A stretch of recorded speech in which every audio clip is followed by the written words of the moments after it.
Paul, in his letter to the Galatians, said, I see that you observe days and months and seasons and years. I am afraid I have labored over you in vain. Now here we are, this crowded week of observing these different days. And this is the season. And actually it's the year. What did Paul give to the world? What he gave to the world is this, that the Spirit of God and the human imagination are one. He said, we did not receive the spirit of the world, but the Spirit which is from God, that we may understand the gifts bestowed upon us by God. Here is the one that became the many, that the many may become the one. For one must be all, and comprehend within itself all things, both small and great. Everything in the world, all that I behold, though it appears without, it is within, in my imagination, of which this world of mortality is but a shadow. So when we are told, if I be lifted up, I will lift all men and draw all men unto me. Now we are told he is lifted up. Therefore all men are already redeemed. But they have to experience it within themselves. They are already redeemed. But in this world of mortality, this must be now, I would say, repeated within the individual. For he must contain and experience all within himself. There is only God in this world. God only acts and is in existing beings or men. Now let me share with you a story that was given to me last Friday night. This lady's husband's name is Ray. When I use the word Ray, I am speaking of her husband. She said, last year, Ray said to me, it's going to cost $1,000 to put on a roof, a new roof. We need the roof. Well, it'll cost $1,000. She didn't say they could not afford it. She just said, I saw the new roof. Right then and there, I saw the new roof. Then she said, I was working at my sewing machine. It's an old one, but it was adequate. It did the job. But I would like a new one, she said. And so I imagined a new one. There was the old one, but I imagined the new one. Then I was putting away my tape recorder, and I felt how heavy this thing is. I would like a new, lightweight one.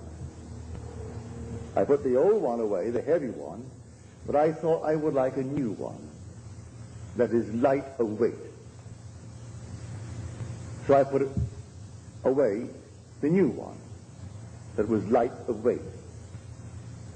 Then she said, Ray said to me, my new shoes hurt. He just bought them and they were hurting. Well, I wanted him to have shoes that did not hurt. That in my imagination. All this was last year. Then came the turn of the calendar year, and we had a robbery. No, they didn't steal the roof, but they took the other movable objects. And this past week I got a settlement from the insurance company, bought me for $2,050 odd. I now have my nice new sewing machine. I have my nice lightweight tape recording. Ray's shoes do not hurt. And there is money for the roof and much, much, much left over. Now, who instigated the robbery? Now, on Friday you will hear, if you go to service, there are 7 words on the cross. 3 taken from Luke, 3 from John, and 1 from Matthew and Mark. It's the same one from Matthew and Mark, which is the 4th one. My God, why hast thou forsaken me? That's the one taken from these 2 Gospels. But the first one used on the cross is from Luke. Father, forgive them, for they know not what they do. Everything is moving under compulsion. No one sees the invisible causation. No one sees the invisible imaginal acts that is putting pressure upon everyone who is bent in a certain direction to perform the needed act to produce the imaginal act that is completely unseen by the world. Here, every natural act, natural effect, has a spiritual cause and not a natural. A natural cause only seen. It is a delusion of the fading vegetable memory. Now, in her letter to me, she said, these things I remember. They were all last year, but I remember them. In her case, she is blessed that she could remember when Ray said to her, it's going to cost $1,000 to put on the new roof, and I saw the new roof, even though at the moment, maybe, we thought we could not now afford the new roof. When I used my sewing machine, it was adequate, it was good, it did the job, but I would like a new one, and I saw a new one. And when I put away my tape recording, it's all right, it was adequate, but it was heavy when I put it away. I thought, I've seen all these nice, new, lightweight ones, and I would like a nice, lightweight one, good one. Now she said, I have all of them. I have my nice, new, lightweight, my new machine, Ray's shoes, they do not hurt, and the roof will be a new one. The money is there, and much left over. So the first cry on the cross, Father, forgive them. They know not what they do. They're all asleep, moving under compulsion. And men and women, unwittingly, most of them, some wittingly, are setting the whole thing in motion. And they're simply moved.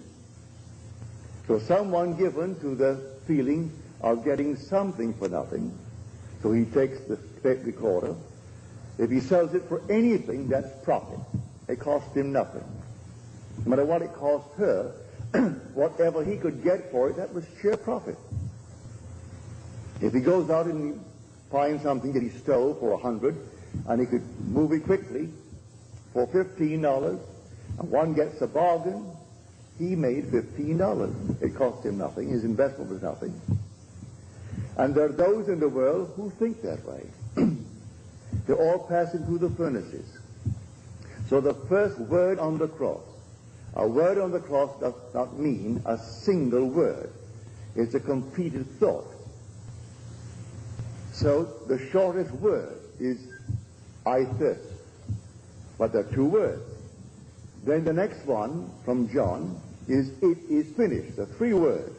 All right? Still, it is 1 word when you take the 7 words. So the first word is from Luke. Father, forgive them, they know not what they do.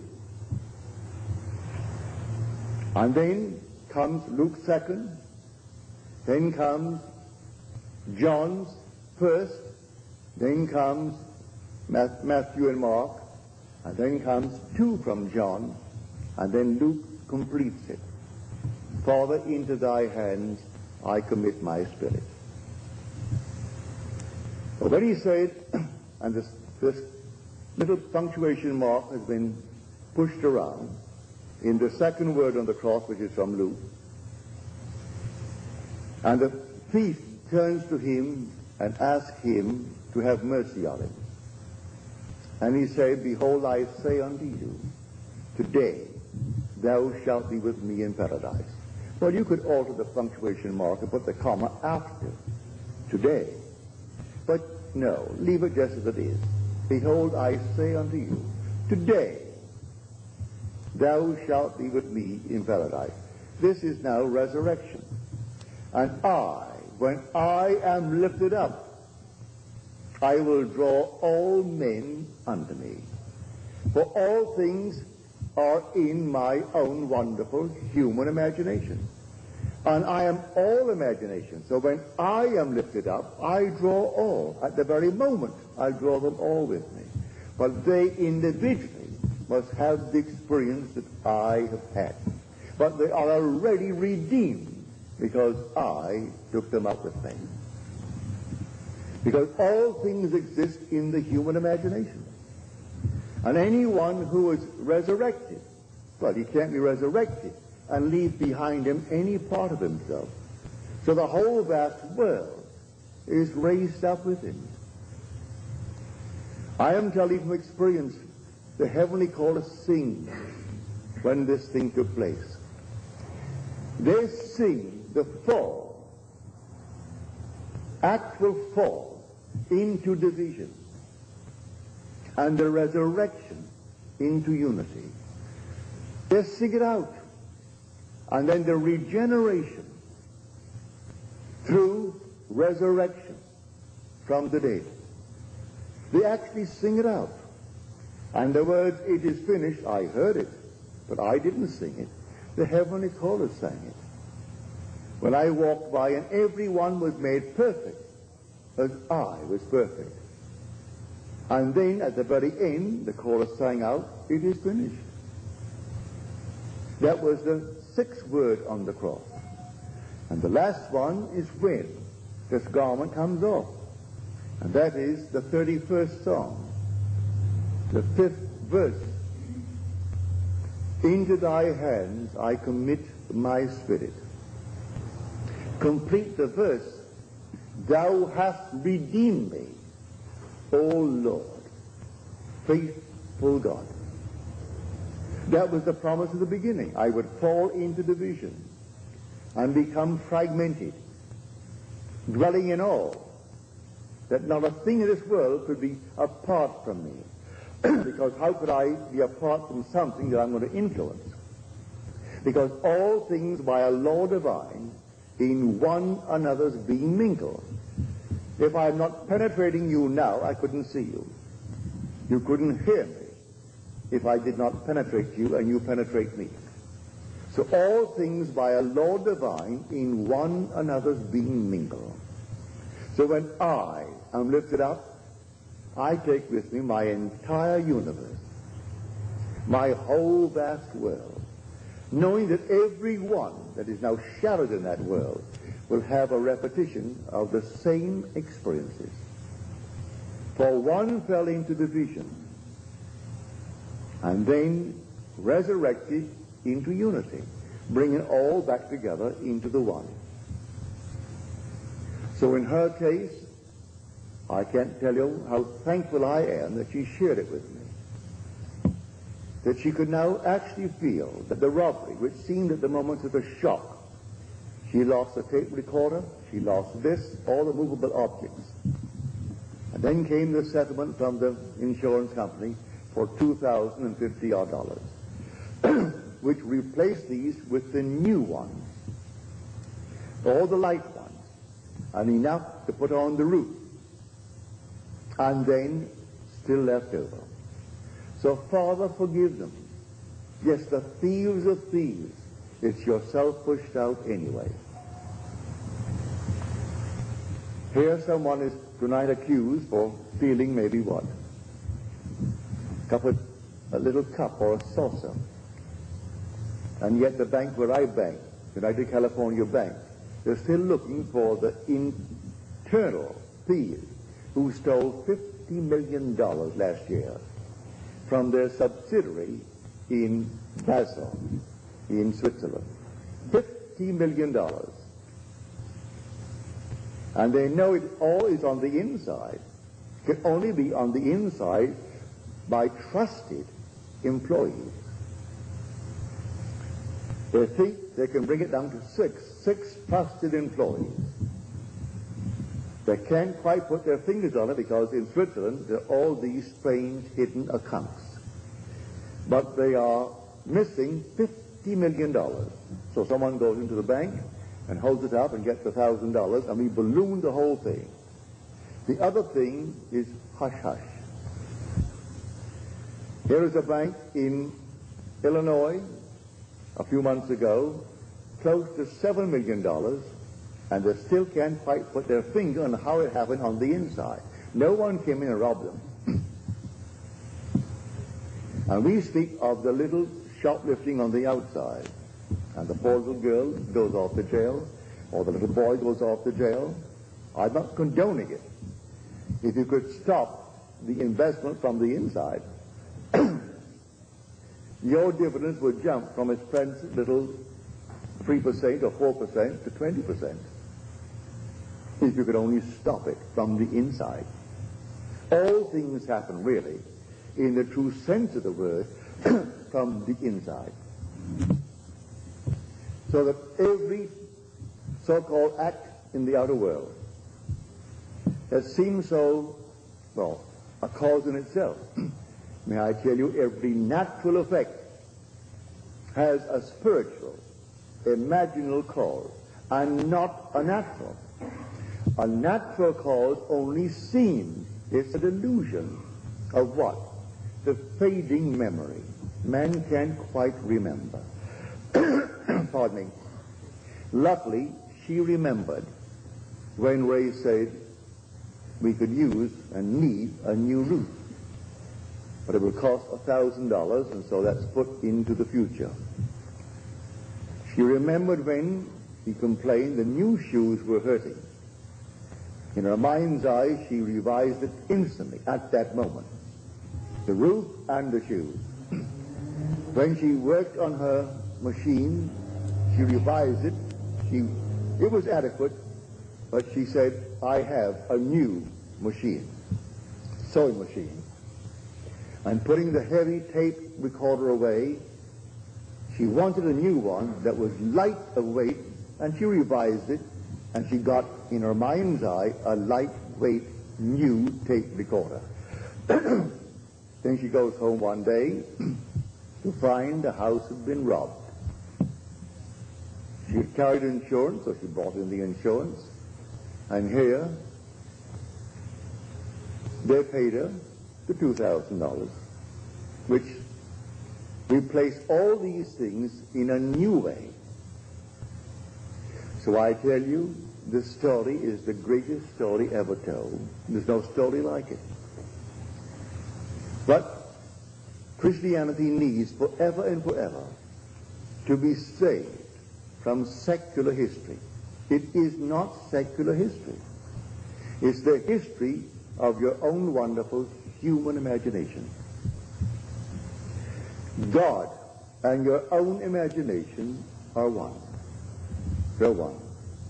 You are an immortal being. You cannot die. Because you're all imagination. And when you actually know it from experience, then you can wipe your tears. Nothing can pass away. You may not see them with a mortal eye, touch them with a mortal hand, but they are in a world just as real as this. Just as real. Continuing the journey until they reach that moment in time when they are resurrected. And then the scattered body begins to be collected, and they're gathered together into one.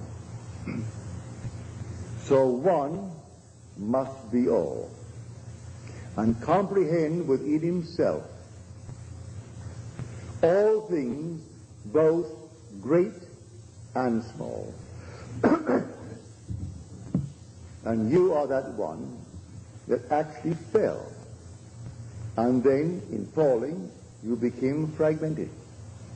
You became divided into the unnumbered parts, and each seems to be independent of you as you look out on it. You're only looking out on yourself pushed out. And your whole vast world must make real your unknowing imaginal acts, or your knowing imaginal acts.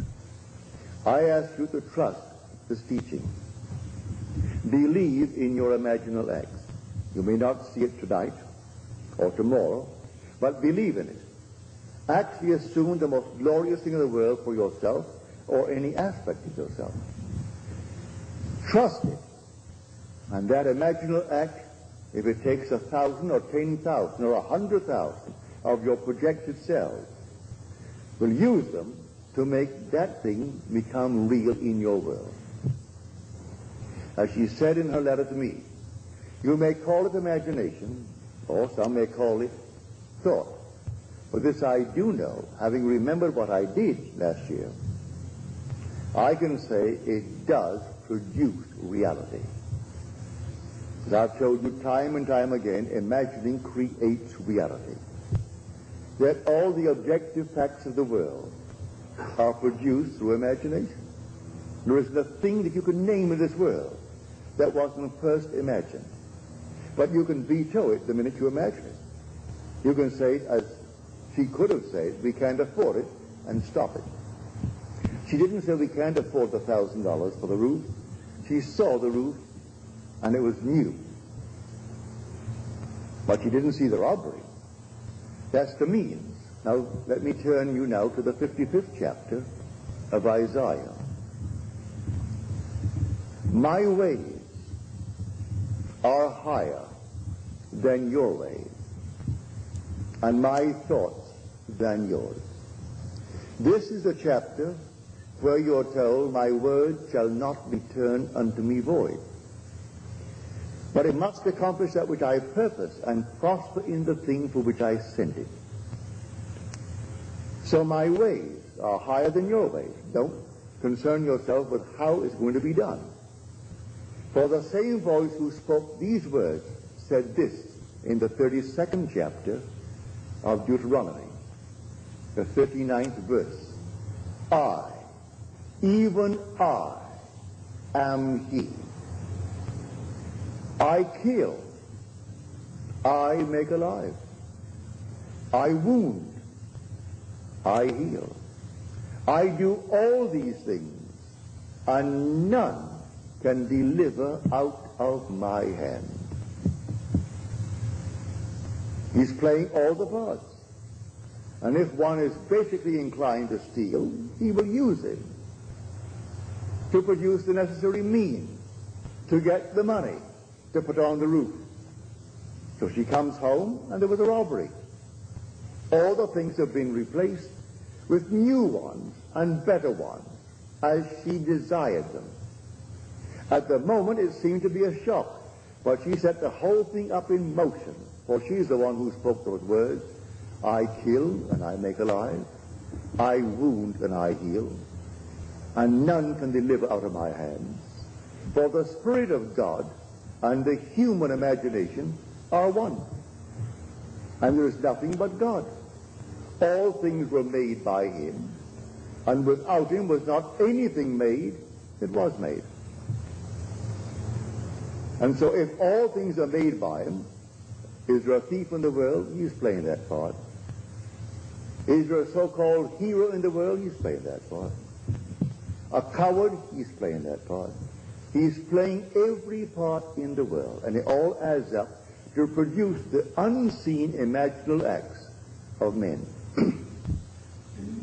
So you are alone, and you think no one sees me, and this means nothing. It's only my imagination. And you carry on your lovely imaginal act. And so that's it. Not knowing that you're actually producing tomorrow's effects in this world. And when it comes into the world, that natural effect has an unseen, invisible, imaginal act as cause, and not a natural cause. A natural cause only seen. It is a delusion. Delusion of what? Of your fading memory. You don't remember when you did it. So when confronted with your own harvest, you can't quite believe it. You can't remember when you did anything that could actually be like this. I didn't rob myself. I never thought for one moment of robbery to get the money. No, but I did see the whole thing done. And there are thieves in the world, all over the world, and they're all played by God. There is nothing but God. God only acts and is in existing beings or men. Now let me find that actor, because God only acts, and he is in all existing beings or men. Well, I'm a man. I've got to find that actor.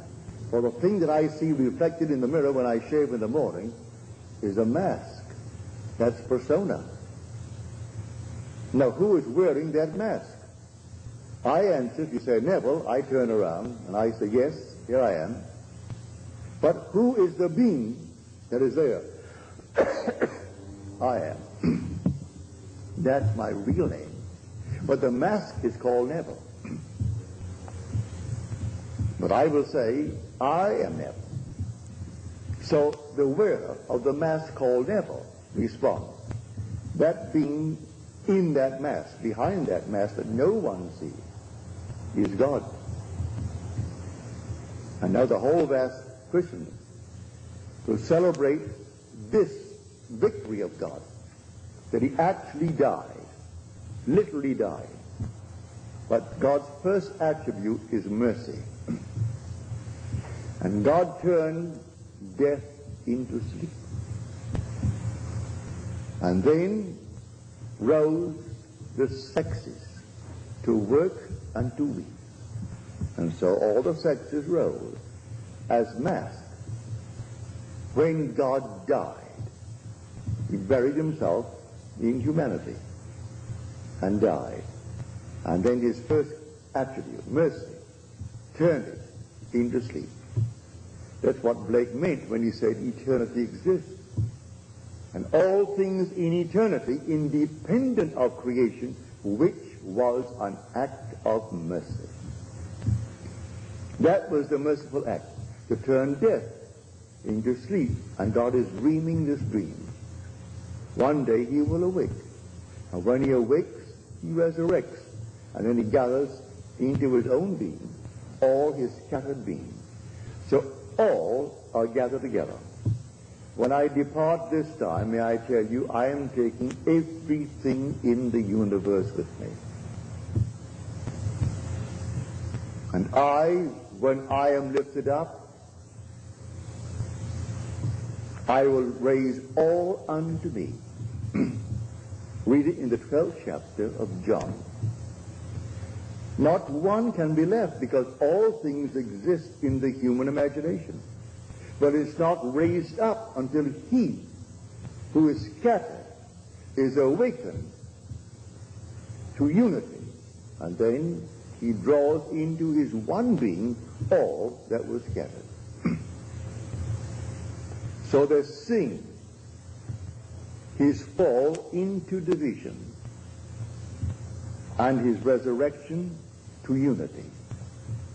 His fall into the generation of decay and death, and his regeneration into the generation or the resurrection from the dead. So when he actually is raised from the dead, he gathers all into his own being, and they're all with him. No matter where he goes, he has his whole vast world raised up, hasn't left one behind him.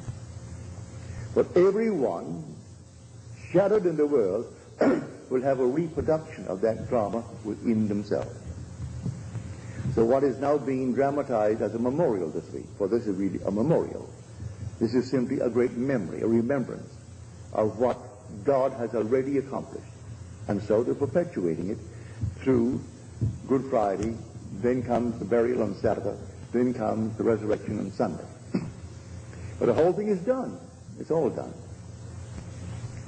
Only to be repeated in the individual, and then the individual, who is a semen scattered, becomes the unit, and he draws his vast world unto himself, and he is resurrected.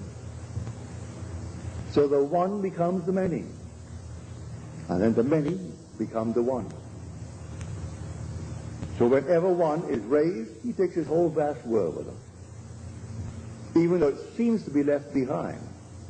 And every aspect that it seemingly is behind becomes the unit, and then it raises up. So one must be all.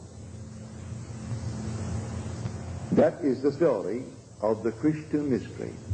One must be all. So the first cry on the cross, Father, forgive them. They know not what they do. And they do not know what they do. They go blindly on under compulsion, executing the unseen imaginal acts of humanity. And they move under compulsion.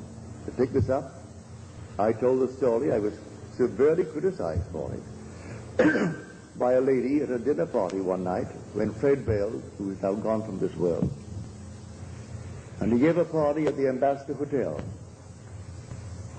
And I had told this story about 2 weeks before, and one of his great, I would say, contributors, who would come and always write huge big check at the end of a year or end of a month to keep that going. And she was most critical that night. As I said, I didn't feel about that night at all. And she said, you know, I can't quite understand how you could take the platform, an audience of 2,600, 1,000 who could not get in, they're all overflowing, at the Fox Wilshire, and tell what you told concerning your wife. That was my first wife. I told a simple story to explain that everything in this world must be forgiven. I don't care what it is.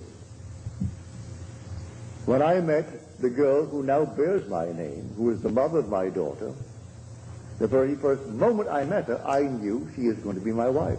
She didn't know it, but I knew it. I said to myself, she doesn't know it, but she is going to be my wife. We sailed for Barbados 6 months later, and she met my mother, met my family, met them all. They all loved her. That was back in 1936. In New York City, because of some archaic law, it's now passed, you couldn't get a divorce unless she was insane for 7 years, or adultery, and that's all. The Orthodox Christian churches have sewed the whole thing up so that it made life miserable and made everything simply, well, a burden to all.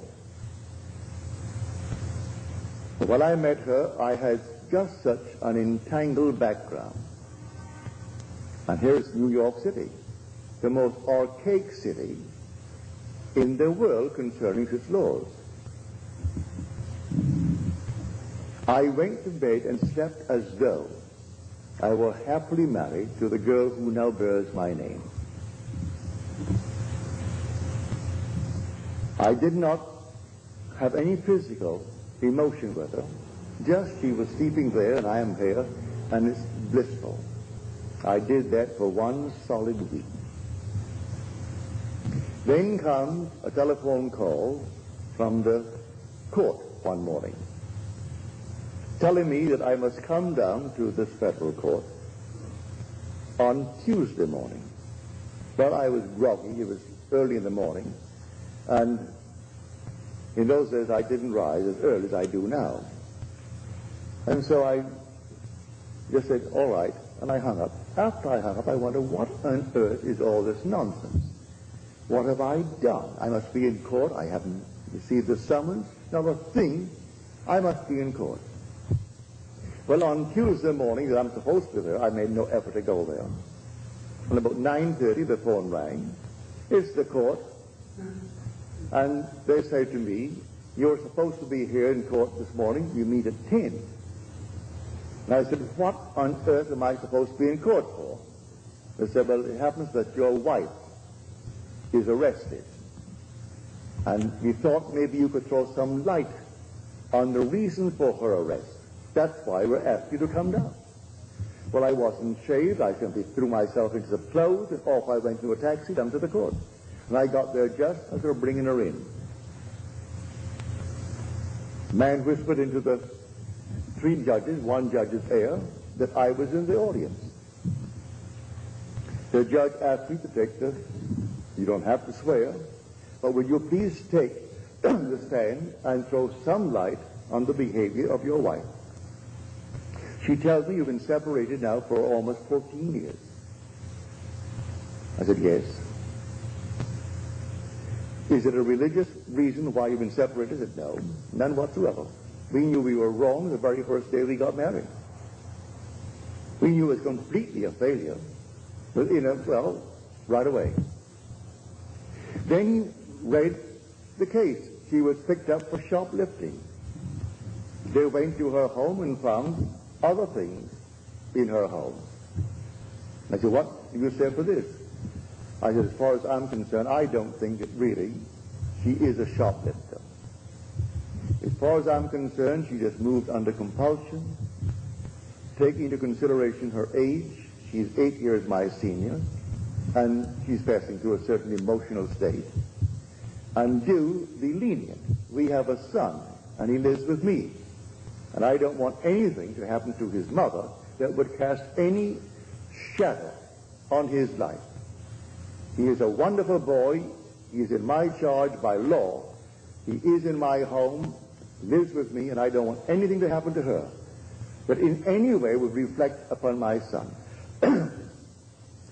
The judge said, in all my years on the bench, I have heard no plea by one for another who has every reason in this world to get her committed, because that in any other state would be enough for what he wants to the divorce.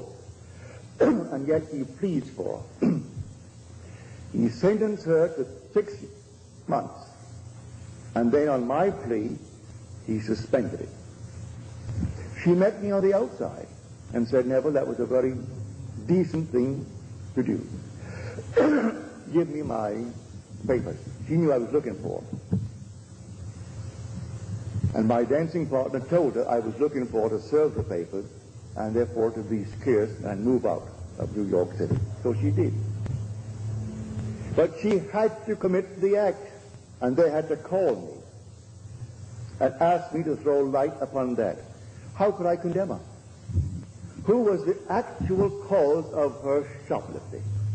I slept as though I were blissfully married to the girl who now bears my name.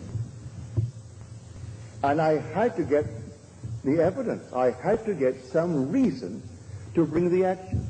And here my wife actually gave me the papers. I said, I don't have the papers with me. She said, I'm driving home to your place right now, and you can give me the papers.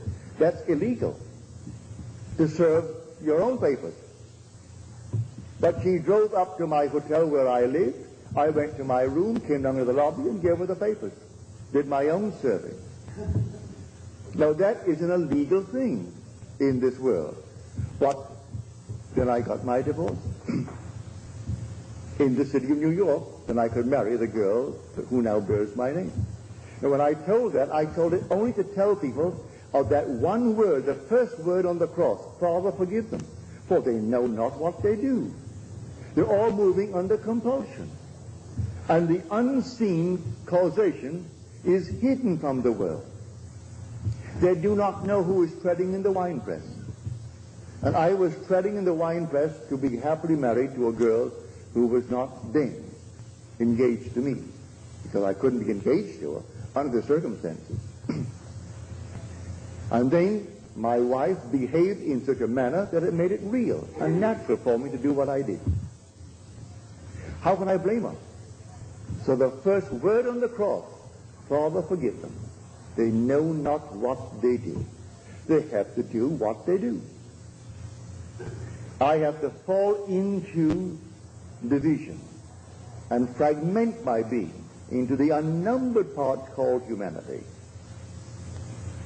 and then rise into unity and gather all my scattered members together and rise as God himself. That's the story. It is God who fell and God who rises. So I know from my own experience nothing dies. Those who have not had the experience here, all right, they're restored in a world that is terrestrial just like this. And they continue their journey until that moment in time when they're resurrected. And resurrection is resurrection into unity. And the outpictured world, the whole vast universe, is himself pushed out. Is gathered together then. And they move up. And I, when I am lifted up from the earth, I will draw all men unto me. See it? This is the mystery of which we speak here night after night. You're not some tiny little thing that's pushed out. You are the whole. One must be all.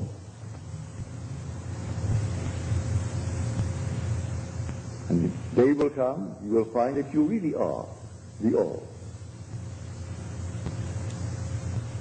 So not one person in the universe could be outside of you when you are resurrected.